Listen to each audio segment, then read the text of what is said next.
Là, j'ai envie de sortir de la voiture et courir et jamais me retourner. Bonjour, je vous partage aujourd'hui la détresse d'une mère d'un enfant atteint de troubles autistiques sévères. On appelle ça donc TSA, trouble du spectre autistique. Vous savez que l'autisme est ma spécialité, hein. J'ai travaillé pendant des années en IME et en hôpital de jour. Aujourd'hui, je suis à mon compte en libéral et j'ai fondé l'ESAP qui s'occupe de guidance parentale à domicile pour les enfants atteints d'autisme et de toutes sortes de troubles de comportement. On vient de partir d'une aire de jeu là où on était.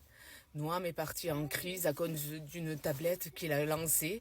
Il a failli exploser au passage l'ordinateur. J'ai dans mon bureau régulièrement des personnes à qui je dois faire ce diagnostic malheureusement. Là, pour cette mère, vous voyez sa détresse, moi je la ressens, hein, parce que réellement je le vois régulièrement lorsque je vois des parents qui arrivent épuisés, parce que les troubles autistiques sévères, on ne vous les montre pas à la télé, mais bon, vous les avez vus dans le film de Vincent Cassel, pardon. Donc voilà, mais sachez que réellement, un parent qui a franchement un enfant autiste, moi j'ai envie de dire, c'est triste, mais il prend vraiment très très cher. Et quand je dis un enfant autiste, c'est enfant autiste sévère parce que TSA signifie trouble du spectre autistique. Et dans le spectre, vous savez, un spectre, c'est du plus léger au plus sévère. Alors quand on a déjà un autisme léger, bon, on va dire de type Asperger pour que les personnes comprennent, un peu intelligent et autres, les problèmes restent très importants d'adaptation à l'école et compagnie. Et croyez-moi, c'est pas du tout évident de s'intégrer, hein. La belle neurodiversité, tout ça, ça n'existe pas. Alors il y en a plein qui me disent oh mais c'est pas grave. Non, c'est pas grave. Mais c'est compliqué. Point. Alors l'autisme c'est vaste. Là j'ai le cœur gros parce que je sais aussi que je peux pas expliquer ce qui est en train de se passer. Bah alors quand on a un enfant sévère, faut presque imaginer d'avoir excusez-moi de le dire, hein, mais un nourrisson à vie, c'est-à-dire qui pleure à la moindre frustration. Mais sauf que le nourrisson, je vous parle, généralement, il a pas beaucoup de force et bon, on essaie de l'apaiser et autres. Mais quand vous avez un jeune de 10, 11, 12, 13, 14, 15 ans, là, c'est plus un nourrisson et qu'il fait les mêmes crises qu'un nourrisson, hein, ce qu'on appelle un âge développemental très très faible, enfin un peu élevé comparé à un enfant de son âge, il ne supporte pas la frustration alors qu'il a 15 ans ou même 7, 8 ans. Vous savez, moi j'ai vu des cas d'enfants de 6, 7 ans qui avaient une intolérance à la frustration équivalente à un nourrisson ou un enfant oui, de 6 mois à 1 an. Mais c'est compliqué. Point. Alors l'autisme c'est vaste. Là j'ai le cœur gros parce que je sais aussi que je peux pas expliquer ce qui est en train de se passer. Là, je pourrais lui proposer tous les pictos du monde, toutes les récompenses. Là, il adhère à rien du tout. Et c'est compliqué. Et dans ces cas-là, malgré tout ce qu'on peut me dire, oui, mais il te faut pas faire comme ci, il te faut pas faire comme ça. Là, il n'y a rien à faire. Là, il faut que ça passe. Donc ça donne des crises plastiques. Par contre, l'enfant, lui, il a la voix pour pas. Alors là, donc les parents sont obligés parfois même de déménager parce que les voisins se plaignent. Enfin, c'est un enfer. Excusez-moi, le mot est fort, mais donc j'ai beaucoup de compassion.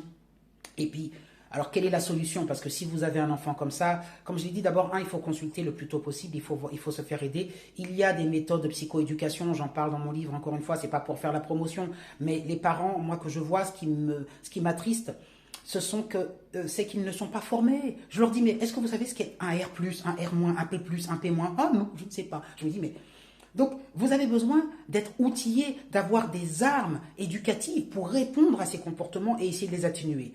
Donc, c'est aussi l'équivalent pour les enfants qu'on dit top, un trouble de l'opposition avec provocation ou TDAH et compagnie. Ils n'ont pas toutes ces techniques éducatives. Donc, après, là, ils ne savent pas répondre. Donc, je ne dis pas. Alors, cette mère, elle dit une chose vraie aussi. Elle dit, oui, mais moi, j'ai beau appliquer ce qu'on me demande, j'y arrive pas. Bon, elle est débordée. Et Pas expliquer ce qui est en train de se passer. Là, je pourrais lui proposer tous les pictos du monde, toutes les récompenses. Là, il adhère à rien du tout. Et c'est compliqué. Et dans ces cas-là, malgré tout ce qu'on peut me dire, oui, mais il te faut pas faire comme ci, il te faut pas faire comme ça. Là, il n'y a rien à faire. Là, il faut que ça passe. Là, il faut qu'il se calme de lui-même. Il faut qu'on s'en aille de l'endroit où on était parce que ça devenait ingérable et dangereux. Et là, tout ce qu'il faut faire, c'est attendre que ça passe. Surtout rester calme. Alors oui, il y a des choses bien plus graves dans la vie. Mais avoir un enfant autiste, c'est compliqué. Il y a quand même des enfants autistes qui sont plus difficiles que d'autres. Oui, aujourd'hui, c'est hyper dur. Je n'ai pas beaucoup d'options.